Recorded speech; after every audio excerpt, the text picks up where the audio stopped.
Hey Fixers, I'm Dr. Jeanette Benigas, one of the co-founders of Fix SLP. Our platform exists to discuss the biggest challenges that are currently holding back the field of speech-language pathology. We present the issues with facts and invite you to be a part of joining this movement to make things better one conversation at a time. So let's fix SLP.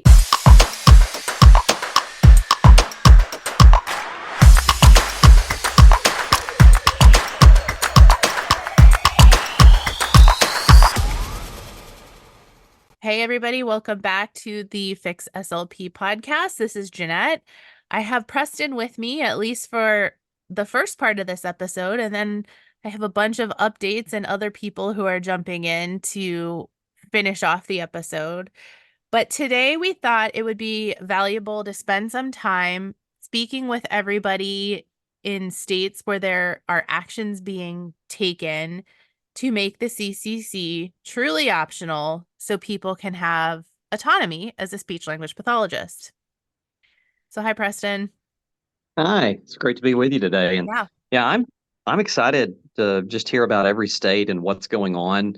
Arkansas in particular has been very, very productive, and I'm proud of it. It's my home state, and it's got some great news because we were one of those states that was sort of indicated to not require the CCC for Medicaid, but in practice, the state Medicaid Department of Human Services has been asking for CCC cards every year. And thanks to a lot of amazing speech therapists here, we've rolled that back and there's some updates and I'm excited about it. Yeah. So Preston, I think maybe with others, and you can correct me if I'm wrong, started taking some action in the state before I think I ever actually knew who Preston was. So they did this, Preston and colleagues did this without the help of Fix SLP before Preston knew he was going to be part of Fix SLP. That was his hazing experience, if you will. He did it. I'm like, come on board. So Preston, Trial by fire.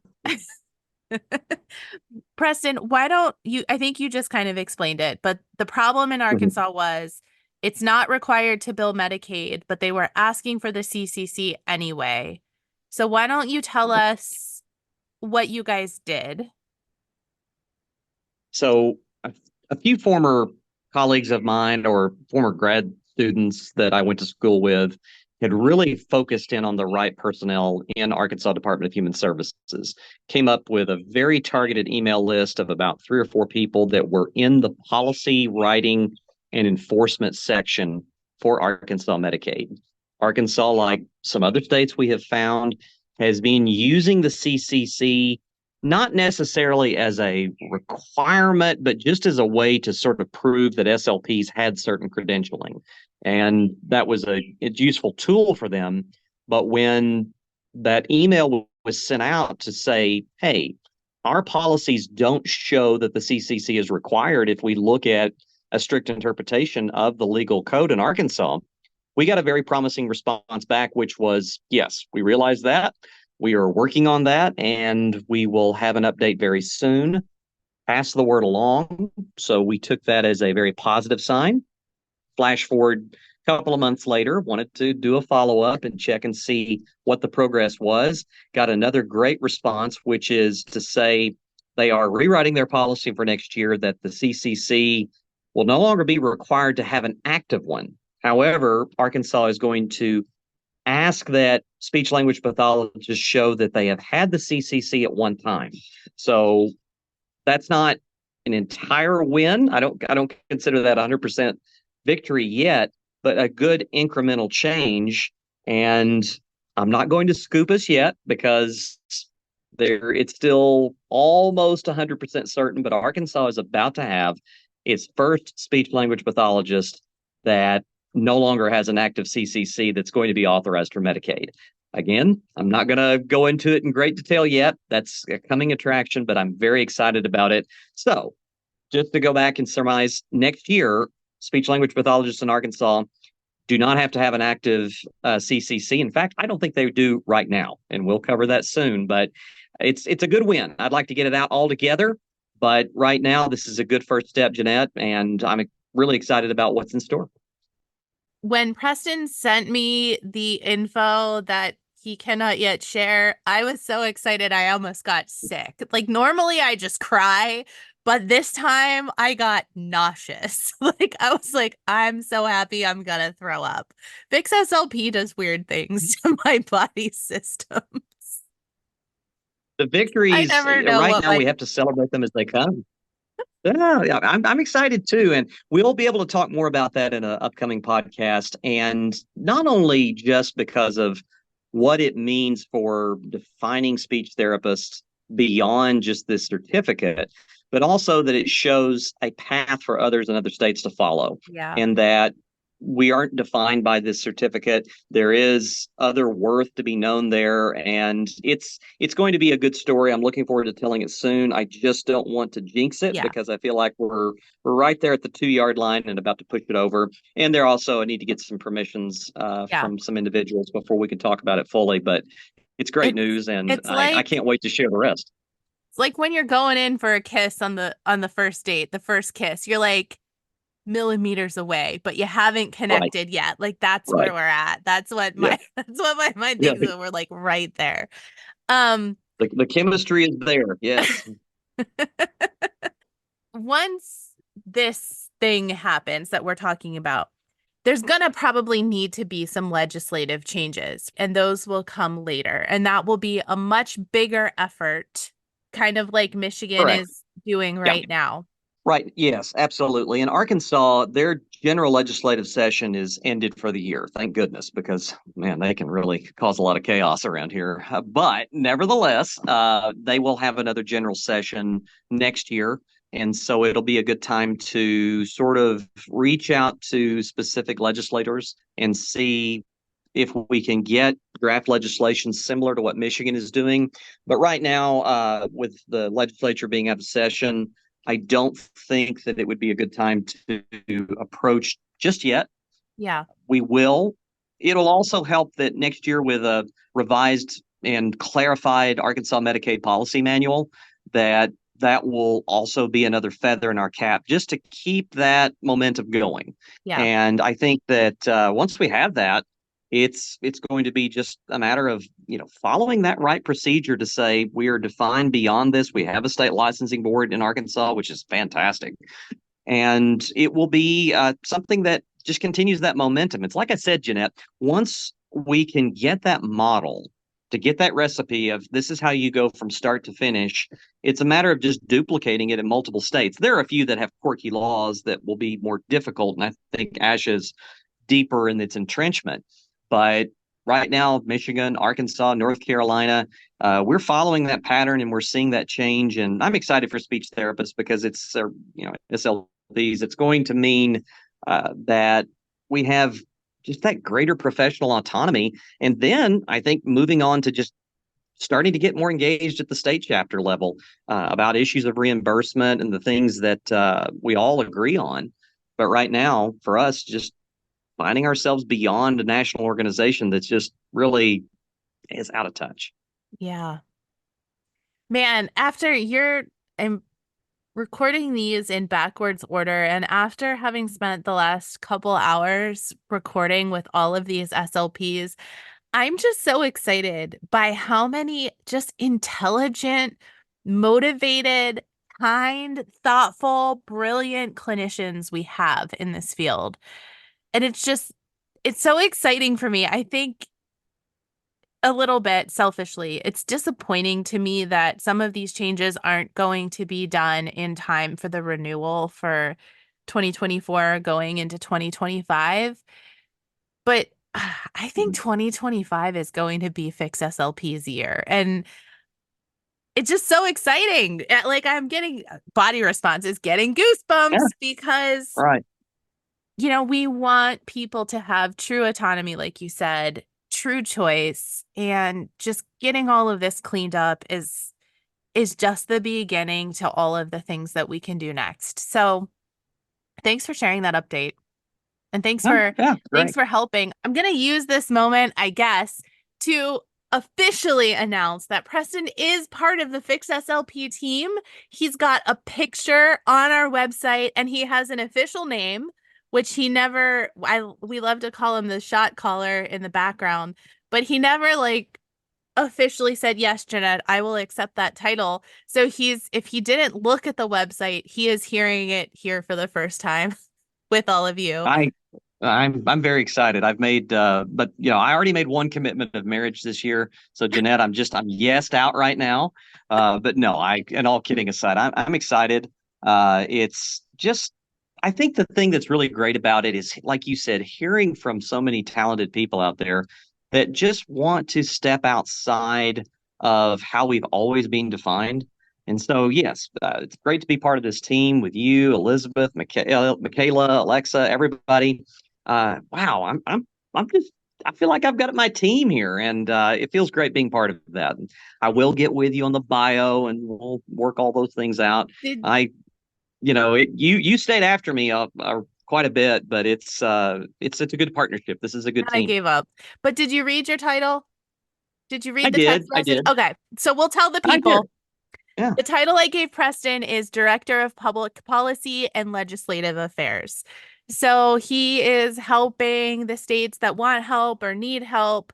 So the call to action here, and I'll record it again at the end of this episode, is if you are interested in making some changes in your state, please reach out to us. For now, it's just the general team at fixslp.com. Maybe down the road, Preston will have his own email, but for now, we just have the general one, team at fixslp.com. Let us know what state you're in. Let us know what you'd like to do, or just if, I'm here if you need help. It's always helpful to have your email, your phone number, your name. We have a Excel spreadsheet going between the two of us where I can just pop your name into it. And then when it's time to release the Krakens, we could just do it. So, especially in Arkansas, we know that's coming. So if you're in Arkansas, if you moving into 2025, if you want to be helping with that type of legislation, maybe setting letters or doing whatever it is that Preston is organizing, please let us know. We'll get you on the list and then be back in touch with you in a couple months. So, Yeah, right. Just finding that strength within ourselves and another way to network. There are some great ways already, but this is another one. And like Jeanette said, just reach out, contact us. Even if you don't know yet exactly what direction you want to go in your state, say hi. Let us know you're there, because we want to reach out to others to find ways in which we can help. And so it's a great call to action. I know that I'm kind of glad I don't have that email yet. I may have it at some point right now. I just get those emails that pop in from you at all hours of the night, and it's like the Jeanette bat symbol is in the sky. So it's working out very well. except you can't blame that anymore when I got the like 3:45 a.m. email from you. Oh, You're just as no. bad. So, Right, right. Yes, I sent an email the other day at about, what was it, 3:15 in the morning or so, and yeah, I my get this time. text message. Yeah, I get this text message from Jeanette, and it's squared off in this block like, WTF, you have no room to talk. So I was very found. I need to start trying to set a timer on those. But sometimes you get the motivation to want to fix at all hours, and that's okay. Yeah. Yeah. All right. Well, Preston, I'm going to jump in with North Carolina. We'll see what they're up to. And hopefully, you and I are back next week with some kind of profound Yeah. episode that we've not yet talked about. I am looking forward to sharing some of that great news to Yeah. come. It's almost there. Yeah. All right, everybody. Now we're going to hear from North Carolina.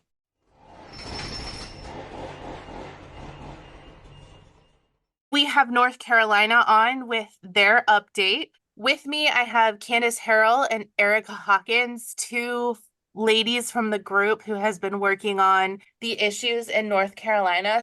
Before we jump into it, why don't you each tell me what area you practice in, like what you do as an SLP, so people know? Yeah, so I've been at SLP in North Carolina now for about 7 years. I've got experience all on the adult side of things, skilled nursing. Then I moved to a hospital with critically, chronically ill, and now I'm actually in outpatient. So I've kind of run the gamut there on settings. And that was Candace. So, Erica, what do you do? So I'm working in the schools right now. I used to work in preschools in North Carolina, and now I'm actually working via telepractice in elementary schools. Great. So these are issues that affect everyone in every area. So I'm glad we have representation on. Candace, do you want to start? Tell us what the problem was? I know before we started recording, you were kind of telling me about that. So tell us Yeah. again, what was the problem in North Carolina? So the problem was a general confusion about what the actual provider requirements were for billing Medicaid as an SLP.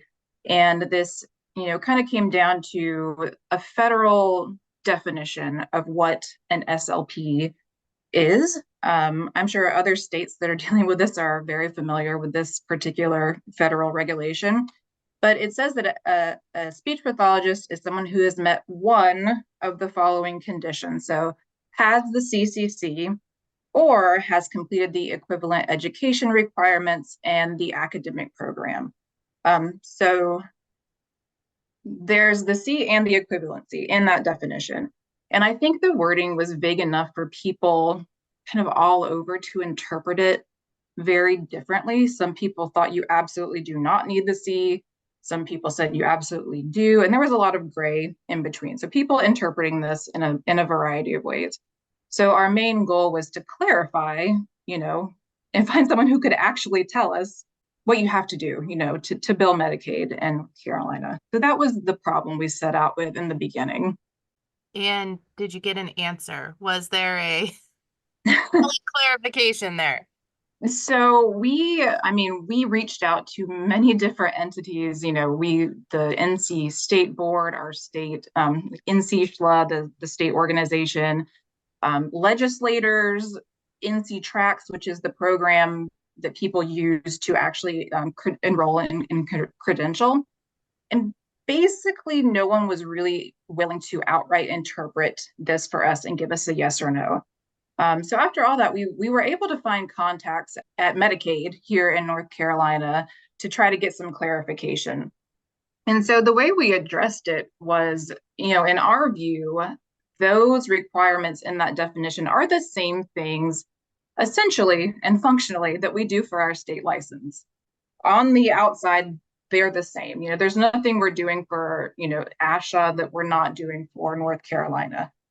So we put in the time and effort to really go through all the policy to lay out for Medicaid the similarities between the CCC and our licensure, and we put it out to them that we feel the equivalency for that definition is our state license. So anyone that's licensed in North Carolina should be able to submit that and be good to bill, basically. We added some action items for them of how it could very easily be addressed. One of which is just to remove the additional document requirement in NC Tracks that asked for a C. So we submitted that, and unfortunately, their response was that they did not agree with us that our license was the same. And what, their move was to submit everything to their legal team that went in the weeds into minutia of wording, and what to me was not a very fair interpretation of things, but that it is what it is as far as that goes. As far as differences, they said like the North Carolina statutes don't specifically mention the CAA. They say you need to be accredited, but they don't specifically mention the CAA. So to them, that was not an equivalency. They mentioned that ASHA had a definition of full-time work as 35 hours a week, whereas our state statute said 30 was fine for FT. The overall hours were the same, but because of those little differences, and there were more than just that, they were not going to consider our license as an equivalent. So that was the brick wall that we kept running into in this whole process.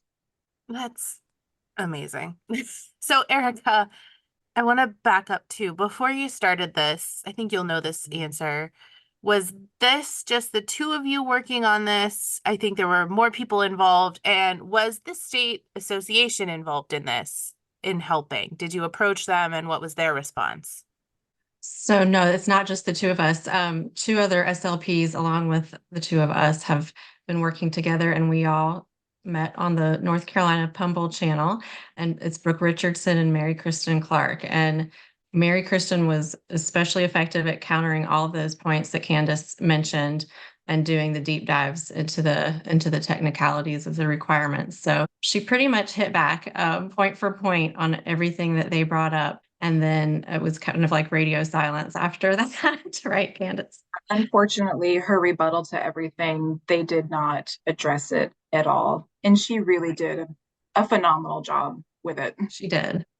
Now, as far as the state association, Candace, do you remember more of how we did approach them, but I don't remember them being especially helpful. No, we did approach them, and I think actually Mary Kristen is a member of that. But like I said in the beginning, it kind of was like an instance where they weren't really willing to speak on Medicaid policy. Like they didn't feel like that was their role. I think they were understanding of things, but they just didn't really feel like they had the authority to address it the way that we were hoping for. Right. Yeah. And the reason I asked is because the states are all over the place. And Preston and I have kind of decided, as we have watched this play out in multiple states with multiple issues, it's almost better to do it without them.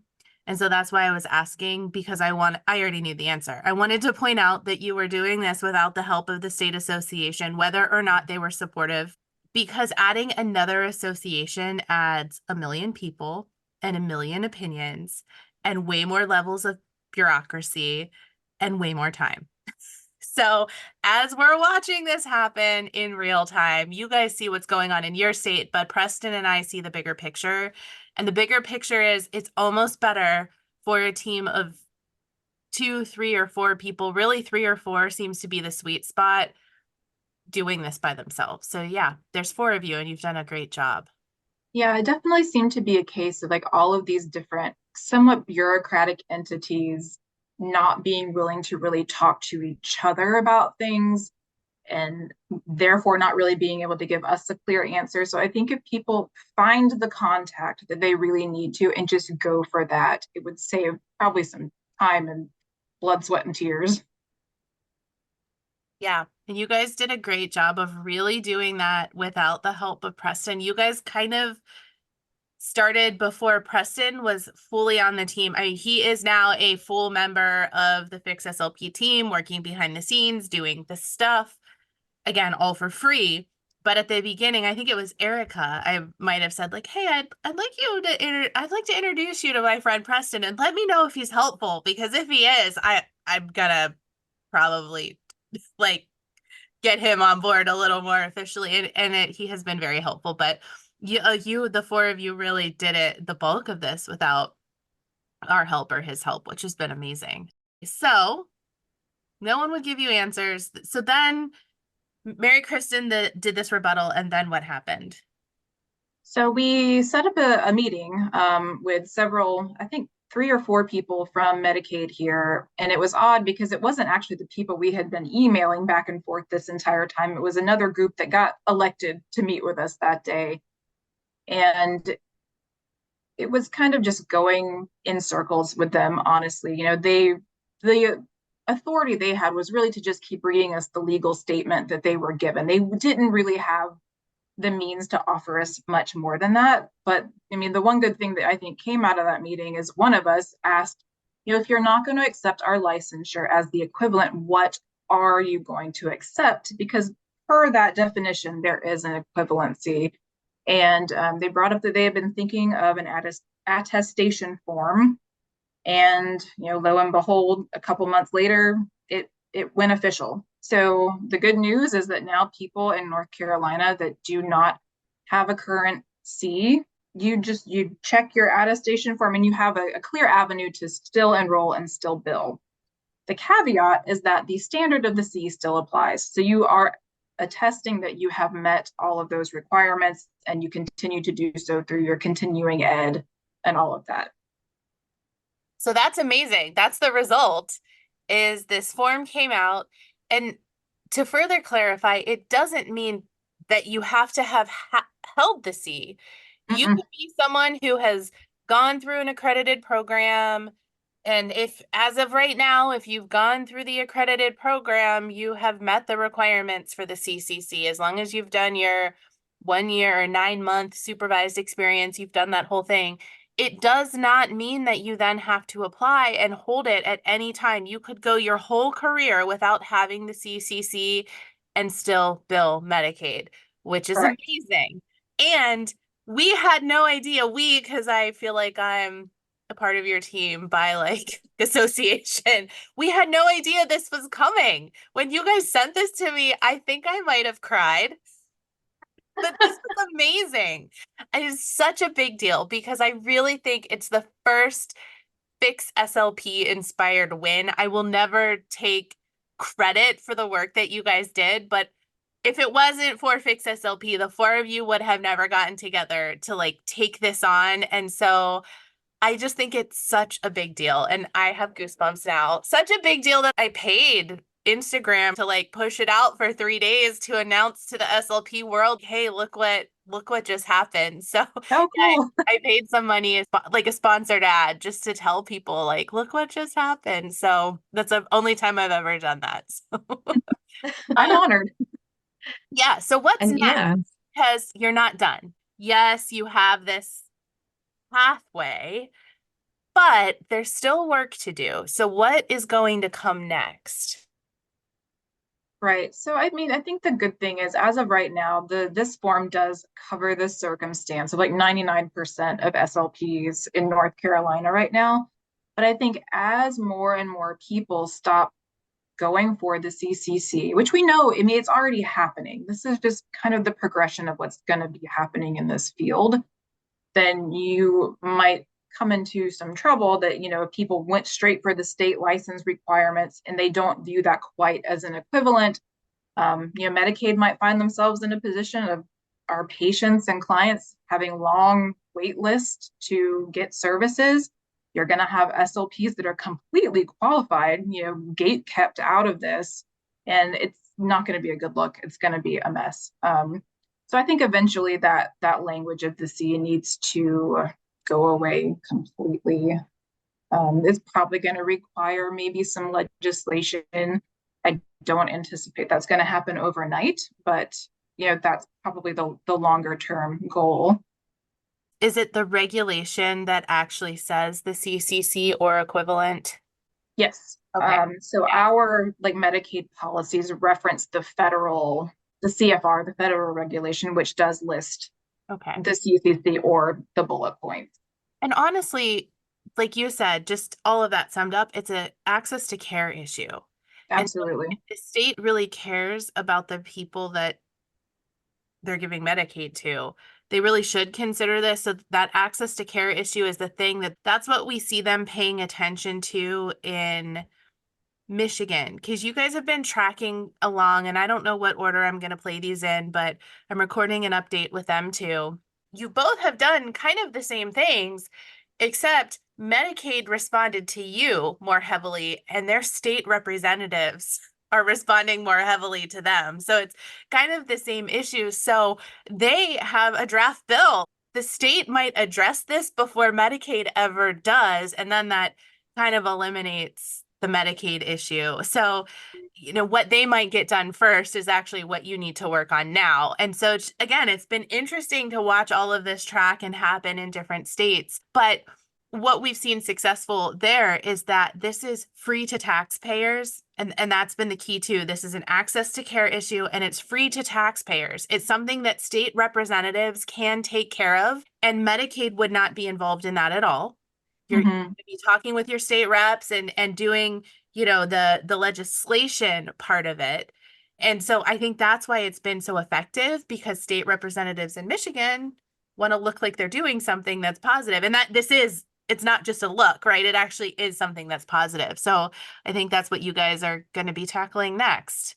So Yeah, I think so. You know, I feel like I always have to throw this out there. There's been no part of this that's being like an anti-C, anti-ASHA, anything like that. We're trying to improve, you know, care and logistics for all of us in this state. Like, end of story. So, you know, yeah, I'm hoping that we can continue to just kind of work towards what makes sense yeah, for all of us here. yeah, just like you said, and from Fix SLP, none of this is like an anti-ASHA campaign. I have my own feelings about ASHA, which I make public sometimes and sometimes I don't.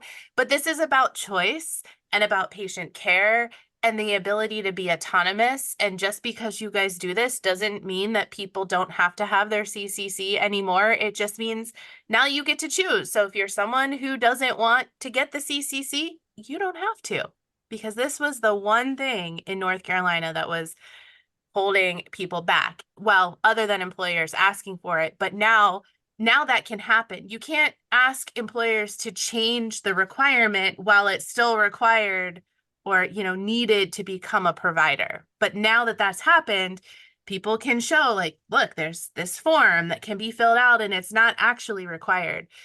But the other reason that it's important, I think, to get the CCC out of the regulation is that ASHA can change their standards at any time.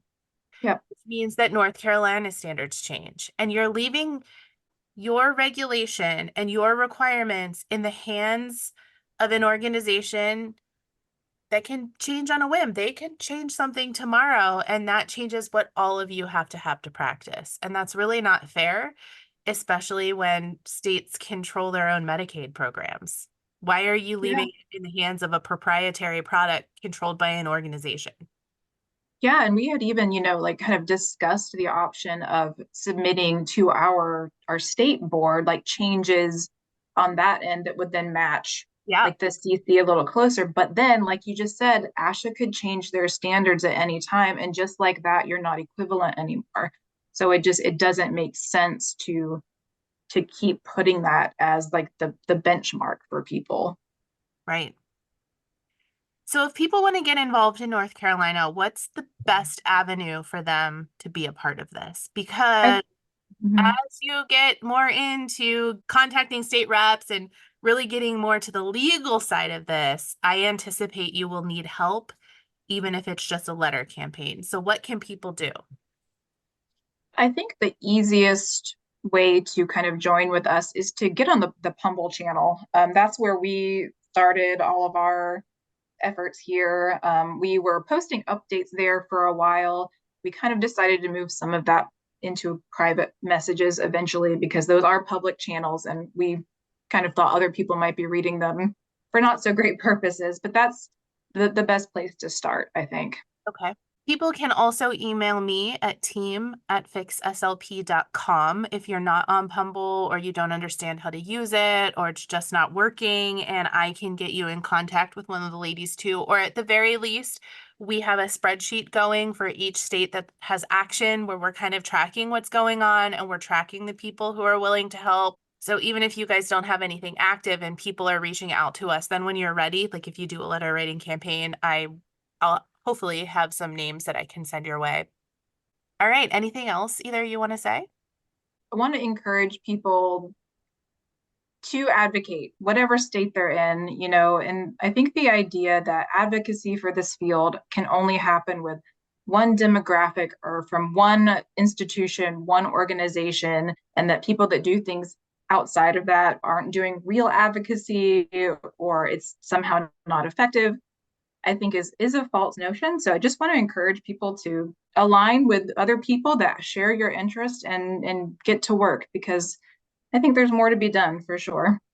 Thank you so much, Jeanette. We are just so appreciative of Fix SLP and the way you connected all of us and the big changes that happened because of that.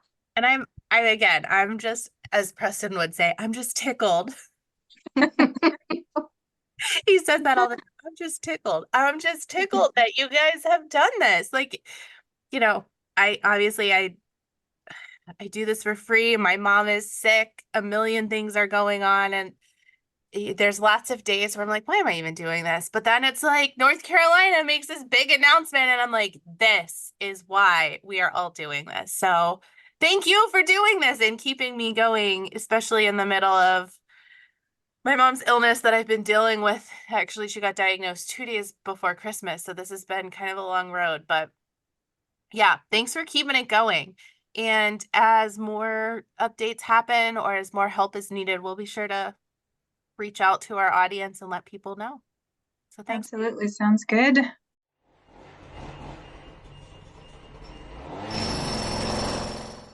Okay, I'm here with the ladies from Michigan. I have Michaela Trainer from Sandy Speaks Therapy and Alexa Chapman.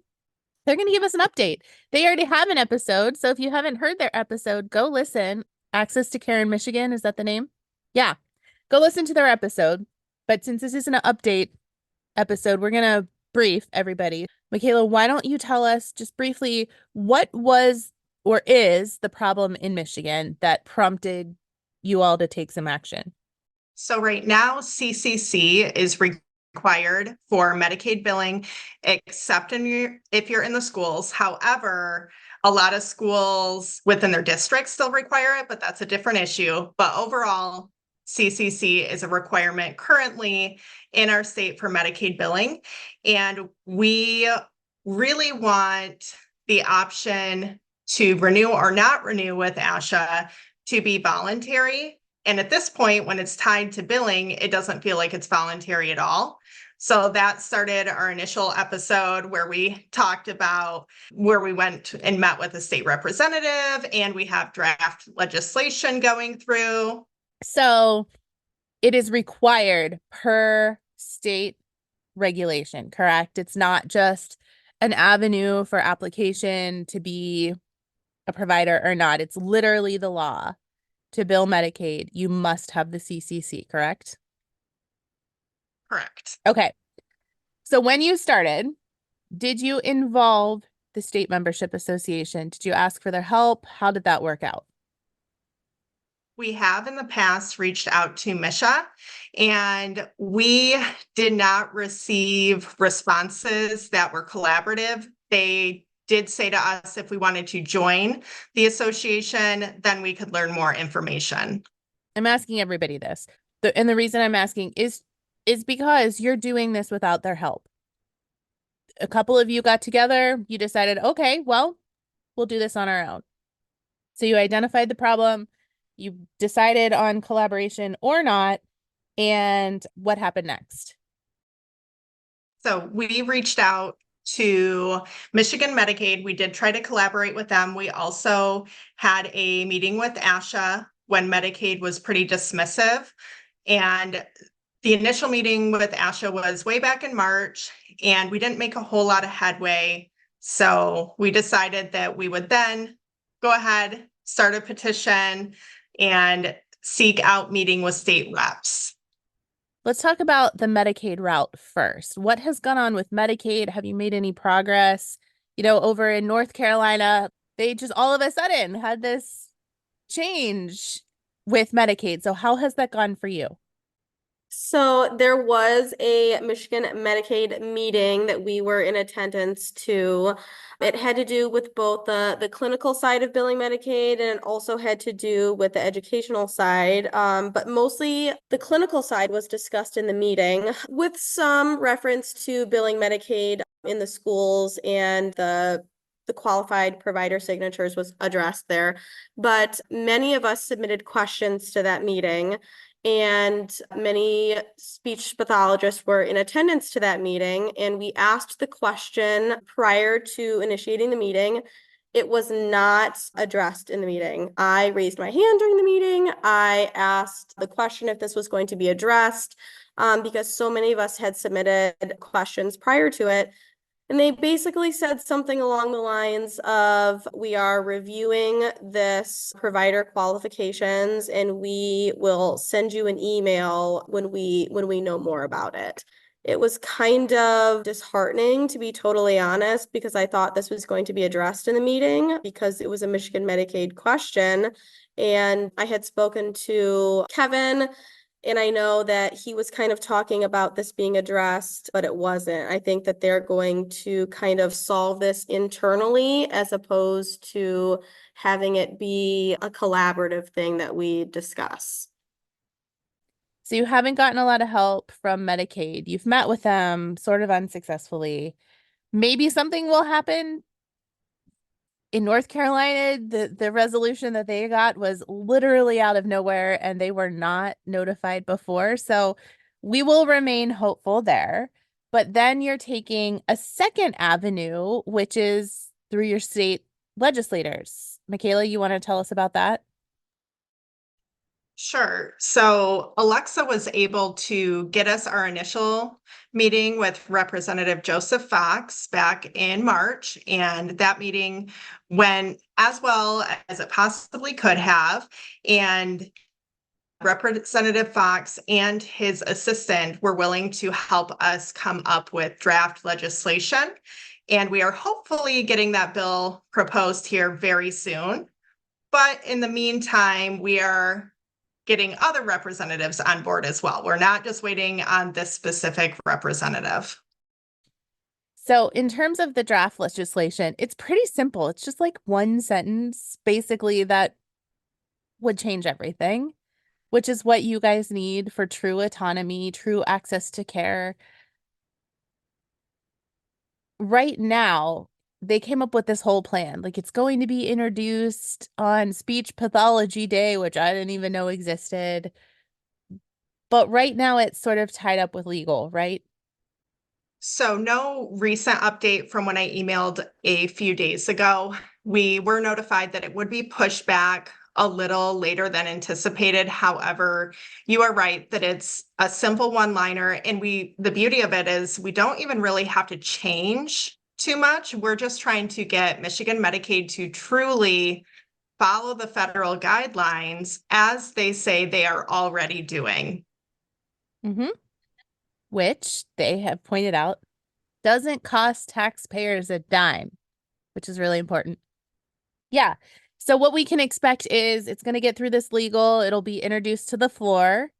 And then that's one of the other reasons why you're trying to get more support, correct? So when it's introduced to the floor, people aren't opposing it or speaking out against it or Once it gets introduced, it will go into a subcommittee, and based on that bill and what it is, it gets sorted into a subcommittee. We think that it's going to get sorted into health policy.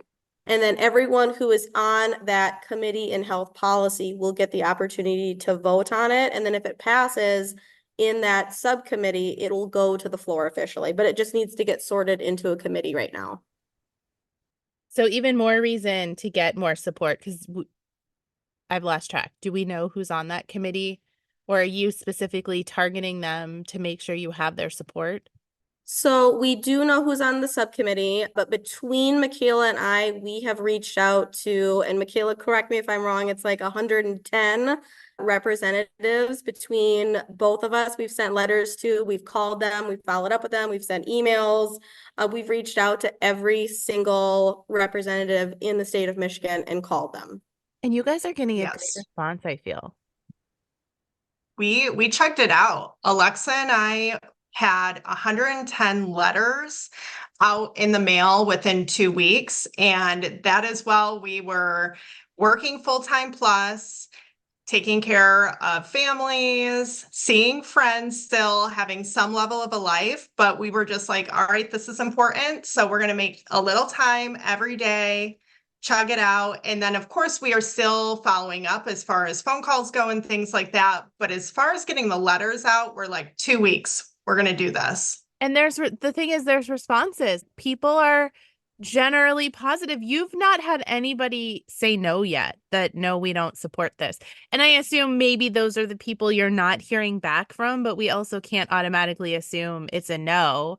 Just people are busy and they might not understand how important this is. Just because it's important to us and feels like an emergency, it's not to anybody else.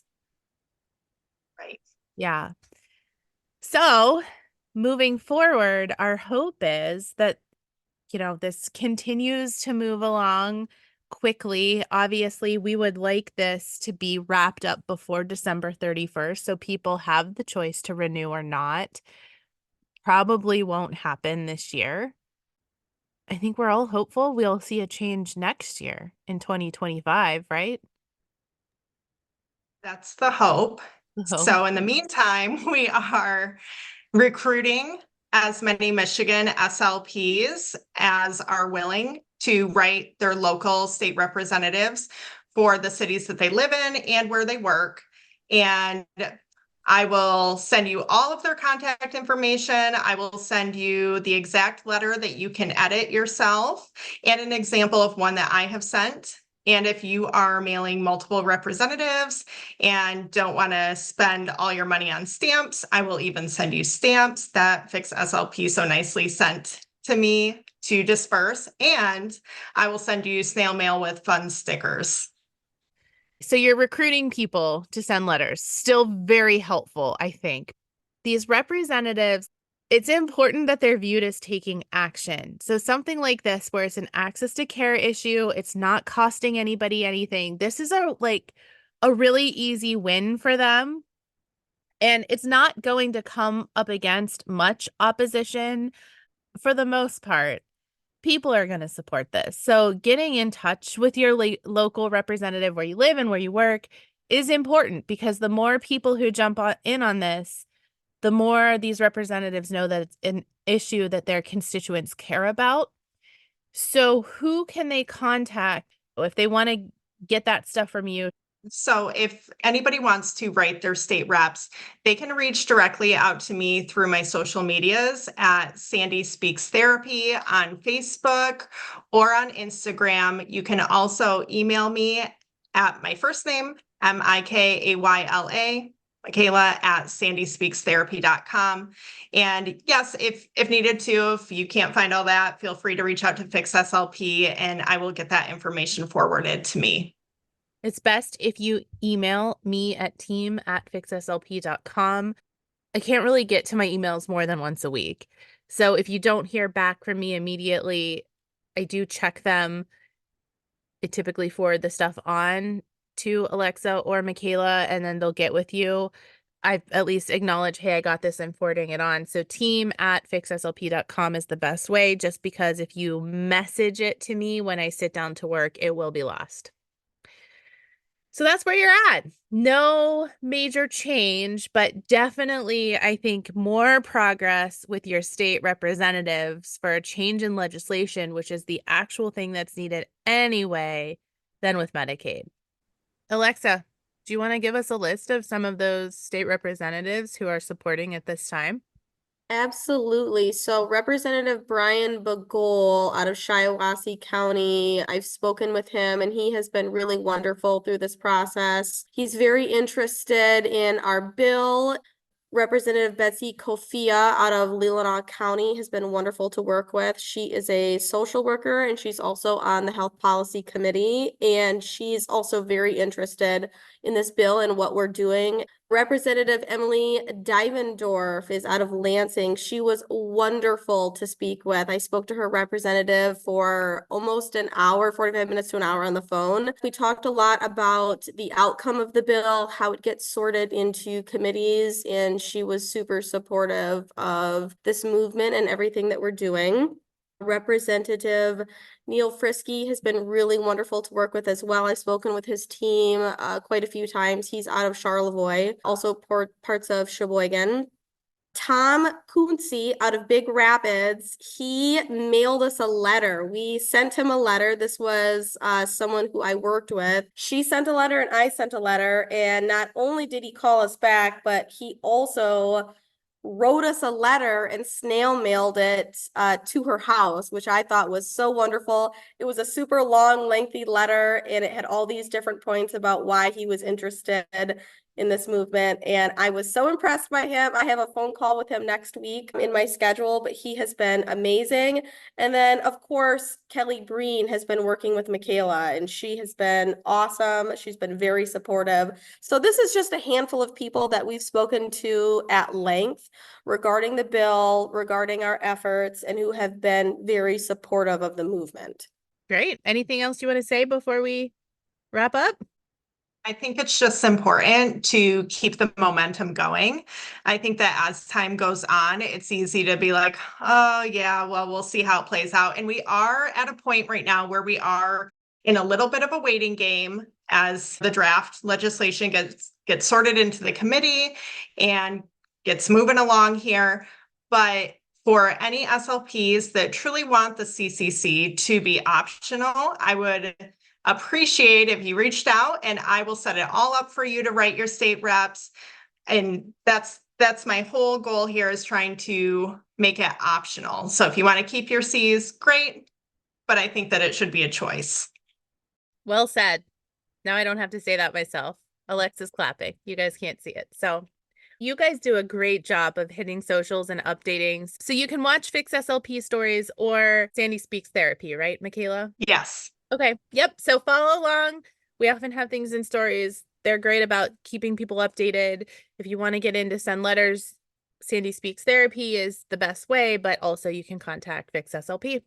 All right, ladies, thank you.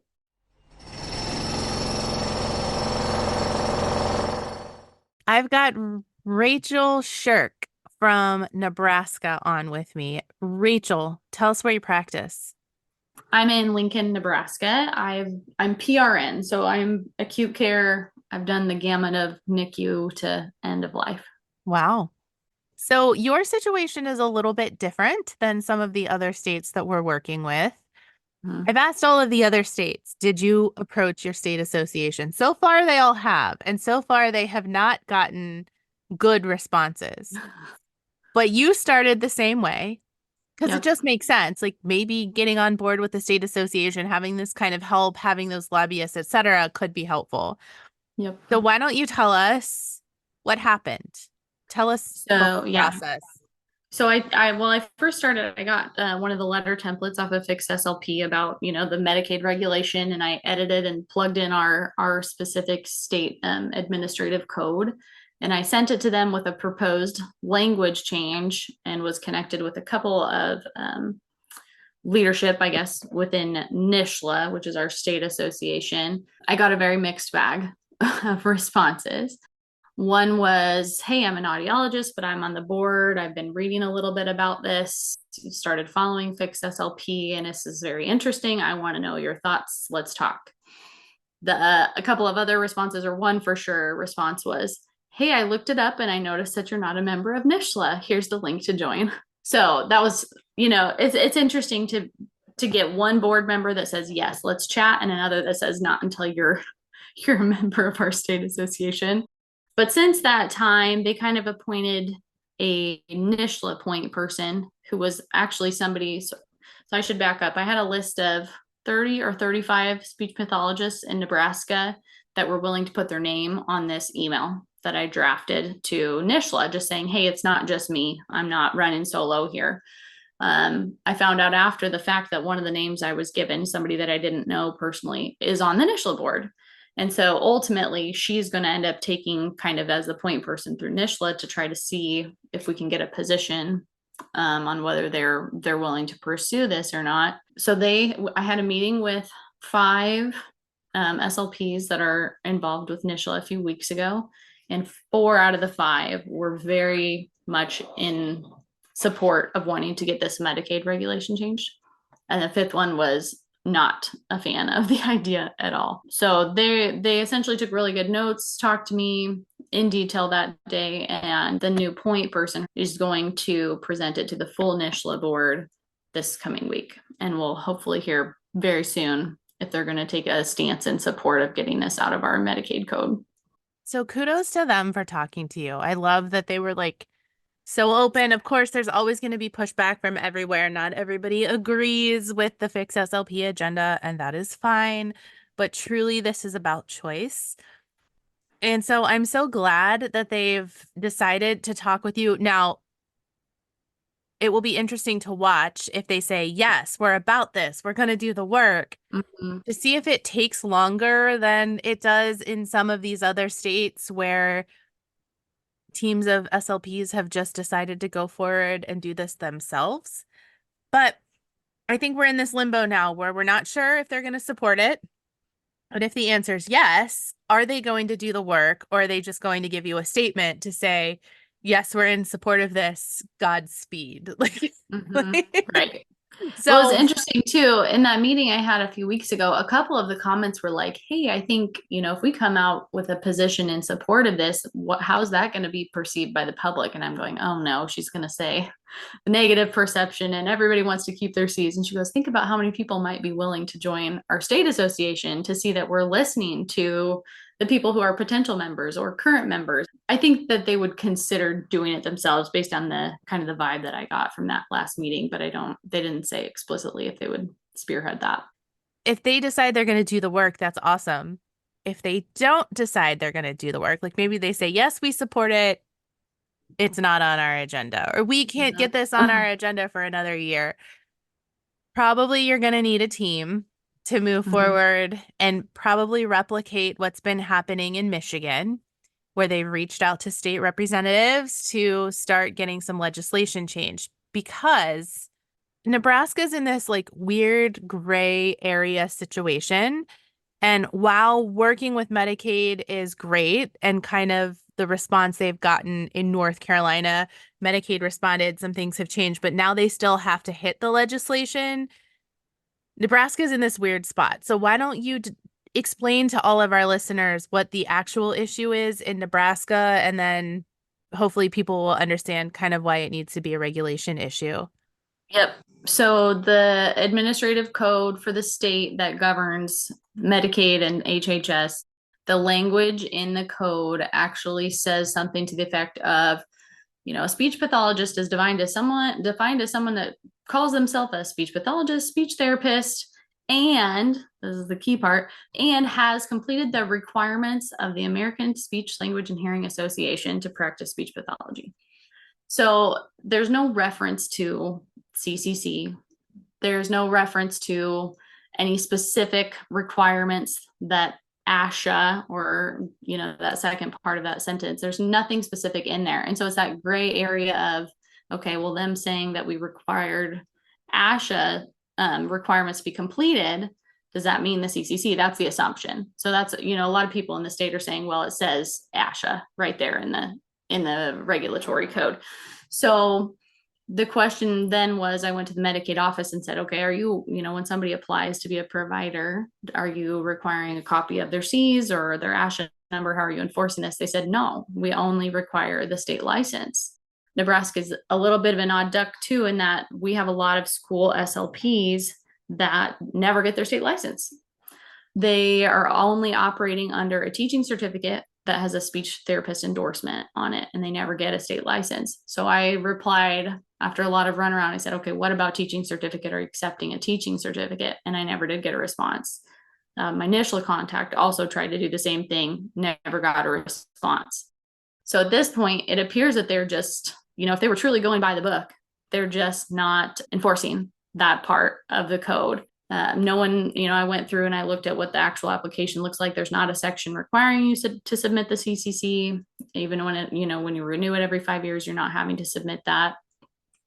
So at the end of the day, it just seems like, are they not enforcing it, or could that just be thrown out? It wouldn't make any difference at all. I don't know. And that remains the question. And so that's why the feeling seems like kind of with the state association, my thoughts, your thoughts, like just get that regulation addressed. So podcasts, or you it's can give never us a feedback problem. back And on so I guess going or you forward, can give you're us just going to feedback wait. Everybody's on going to every wait, but episode over this on is going Spotify. to air I am actually truly tomorrow grateful morning. for So if you're all of the listening, work this is that every June clinician is 3rd, doing to make the 2024. CCC This truly episode is optional. going to come If there is out. advocacy There isn't yet a happening in your response from the state State and you Membership did not hear an Association. update That's today, what we're waiting please on. reach out. So we'll probably have you back in a week or 2 or team@fixslp.com. 3, Hopefully, maybe as to time give some goes on, we thoughts. will I'll be reaching continue out to to have them more once I and hear more from awesome you. updates for And all of then there'll you. be some next And steps. that's it for And so in the meantime, if So this that's is it for something you today. end We'll up see you next having to week. take Thanks on for fixing yourself, it. you're probably going to need some people to work with you. Would you like people to reach out to Fix SLP if they're willing to join you moving forward? Sure. Okay. Yeah, I mean, I don't mind. The more names we have on the list, the better. Okay. So Preston and I have a spreadsheet that we're keeping. Email us at team@fixslp.com. We will get you on the list. And as soon as Rachel is ready to deploy people, if there is a time and a need for that, we can send that information on to her. You have anything else you want to say, Rachel?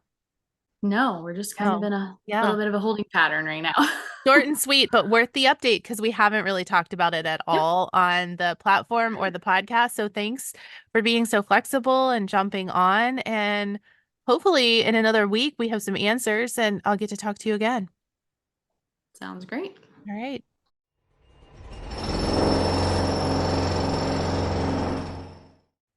So that's our episode for today. If you love what we're doing, please give us a 5-star rating and review. You can give us a written review on Apple Podcasts, or you can give us feedback on every episode over on Spotify. I am truly grateful for all of the work that every clinician is doing to make the CCC truly optional.